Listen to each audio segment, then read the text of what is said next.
Historia Inquilina es el relato sobre la memoria del alquiler de vivienda en la ciudad de Buenos Aires. Su origen, la actualidad, el mercado y los derechos de inquilinas e inquilinos. Con su parroquia, su escuela, el centro comercial, estoy seguro que fueron con fondos de la Fundación Eva Perón, porque de hecho la parroquia, construida en el barrio de Saavedra, es donde ejercía, sus servicios parroquiales como cura, el confesor de Evita, el padre Benítez, Hernán Benítez, que fue un hombre inclusive que participó luego de lo que fue la resistencia peronista a las dictaduras. Fernando Muñoz es coordinador de inquilinos en la Defensoría del Pueblo. Octubre es el mes de nacimiento del peronismo. Ustedes saben que el 17 de octubre fue en el 45. De regreso a octubre, vamos a tratar de recordar octubre a diciembre de 2001 para los inquilinos, para los que alquilábamos vivienda. Ya de por sí el acceso, a la propiedad requería un 50% de ahorro para poder obtener un crédito hipotecario, la mitad del precio de la vivienda. No llegaba ni siquiera al 1% de los inquilinos existentes en ese tiempo. No hace tanto, hace menos de 2 décadas, el mercado inmobiliario empezó a incluir en el contrato de alquiler otra papeleta, los convenios de desalojo. Y se empezó a solicitar garantía con relación de dependencia. Ubiquémonos lo que sería obviamente la cantidad ya de trabajadores que estaban en negro, como se suele decir en realidad, al trabajo informal, al trabajo que no tiene obra social, que no tiene aporte jubilatorio. El seguro de caución, que ahora ya se metió de lleno, en el negocio de los que alquilan vivienda, ese que tenés que sacar en una financiera y te cobran 2 meses de alquiler, en ese tiempo era rechazado por la crisis que empezaron a tener las propias financieras y los bancos, y por otro lado porque los inquilinos no querían saber nada, ya que pedían certificación de ingresos, demostrar que tu sueldo era el doble del alquiler, y además tenías que llevar por lo menos 1 o 2 codeudores. O sea, no solo quedabas enganchado vos en el seguro de caución, en esos 2 meses más que tenías que pagar de alquiler para poder darle seguridad al propietario, sino que además tenías que conseguir 2 amigos que tuvieran también trabajo, estable y con recibo de sueldo. Por eso fracasó en ese tiempo el seguro de caución. Siguió siendo un seguro para el comercio, en un alquiler comercial que de repente en una avenida es un alquiler casi millonario, era bastante lógico que se pidiera un seguro financiero bancario. Los juicios de desalojo, octubre del 2001, se multiplicaban ya sea por el vencimiento del contrato y que el inquilino ya no podía pagar más porque había perdido el trabajo y se quedaba en la vivienda, o por alquileres que adeudaba. Comenzó el alquiler en villa, eso que ahora nos parece lamentablemente algo tan natural, la llamada cama caliente, o alquilar de una cama en una habitación, por el crecimiento que había de la migración interna, llegaban cada vez más trabajadores y trabajadoras buscando empleo en la ciudad de Buenos Aires. También había una movilidad descendente en la vivienda, cada vez era peor la calidad de la vivienda y por eso muchos, antes de vivir en la calle, terminaban yendo a los asentamientos y villas a pedir un lugarcito para poder dormir. El 30 de noviembre, ya avanzado, el año 2001, se manifiesta un grupo de fondos buitres, de estos grandes grupos financieros internacionales, en oposición al canje de deuda externa que estaba planteando el gobierno nacional. Empezaba a resquebrajarse la alianza del Fondo Monetario con el gobierno de la Rúa, algo que olfateamos tiene que ver con lo que está ocurriendo también en la actualidad. El jefe de ejército norteamericano viene al país, se reúne con los banqueros, es condecorado por el presidente de la Rúa, define a la Argentina como un estrecho aliado de Estados Unidos, se conmueve por la generosidad de nuestro país al ofrecer ayuda humanitaria, nada menos en la lucha contra el llamado terrorismo que plantea el gran imperio, el gran norte de América. Las tasas de interés bancario ya se habían disparado hasta el 100%. El grupo SOCMA, algo simbólico, el grupo que encabezaba Franco Macri y Mauricio Macri, estaba en plena retirada del país, estamos hablando del 2001.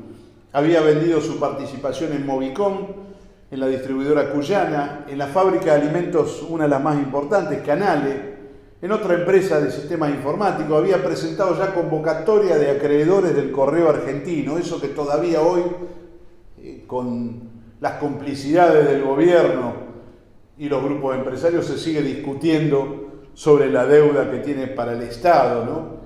El grupo SOCMA, que en ese tiempo administraba el Correo Argentino, después de una larga fila de despedidos del correo que había ejecutado el grupo y que estaba presentando convocatoria de acreedores. Ese fin de semana, estamos hablando ya del primer fin de semana de diciembre, se hablaba de poner un límite de extracción de depósito de 1.000 pesos por mes. O sea que ya los bancos directamente estaban planteando al Estado de que iban de alguna manera a empezar a bloquear las cuentas de los particulares. El día 2 cae a la Argentina John Thornton, era una persona, funcionario asignado por el Fondo Monetario, que tenía que ver ya con un antecedente, había estado a cargo de la dolarización de la economía en el Ecuador. El ministro de Economía, Cavallo, en ese entonces, negociaba un desembolso del Fondo Monetario de $1.260 millones urgente, y el lunes 3 de diciembre ya se desbarranca el gobierno y su sociedad con el sistema financiero y los bancos y limita el retiro de efectivo de plata a 250 pesos por semana. Desde ese día comienza lo que se llama efectivamente el corralito. Por otro lado, la AFIP reglamentó el límite de salida de dólares del país para los turistas. No podían superar más de $1.000 por persona. Las dos medidas obtienen el apoyo inmediato del Departamento de Estado norteamericano. El 4 de diciembre, cuando todo el mundo se agarraba la cabeza ese lunes, porque estaban inmovilizados los depósitos en los bancos y solo se podía hacer retiro apenas para poder gastar en el día, uno de los dirigentes ya del sector del mercado inmobiliario, que con el tiempo sería el presidente directamente del colegio público, donde se matriculan las inmobiliarias de la ciudad, Armando Pepe, llamaba la atención.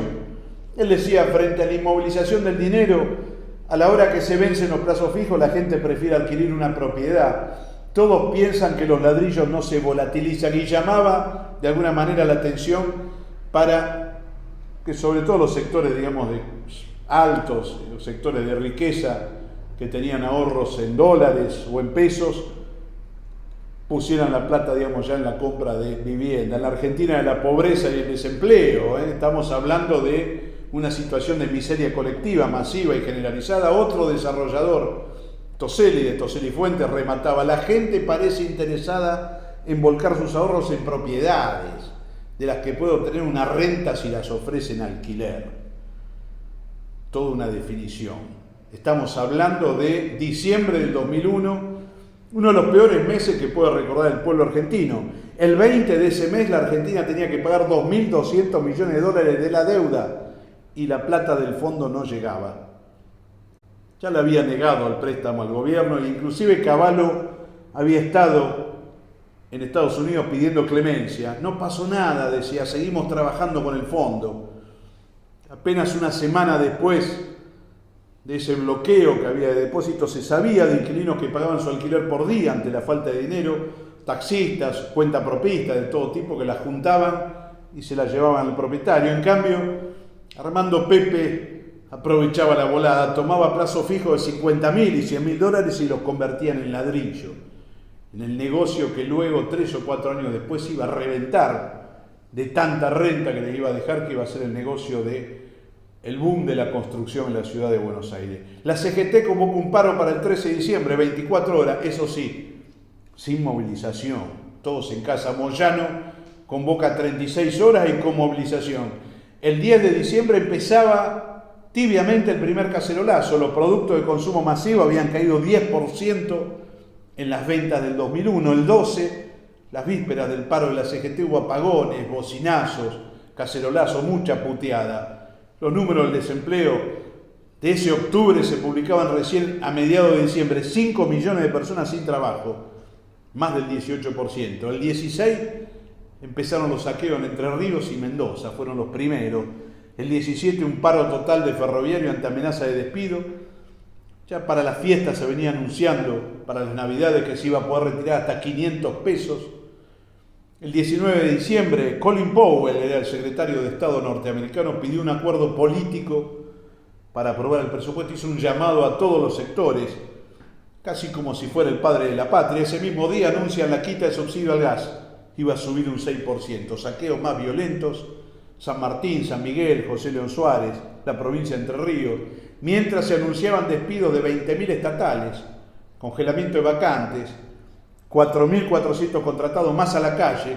En un año habían aumentado 3 millones de pobres, que sumaban, según las estadísticas oficiales, 14 millones de argentinos. De la Rúa declara el estado de sitio, que es apoyado por el PJ. Los dirigentes del PJ de ese momento, Menem, Rucauf y Duhalde, avalaron la medida, aunque pedían la renuncia del ministro de Economía, Cavallo. Esa noche, a la misma noche, se pudrió todo. Seguimos.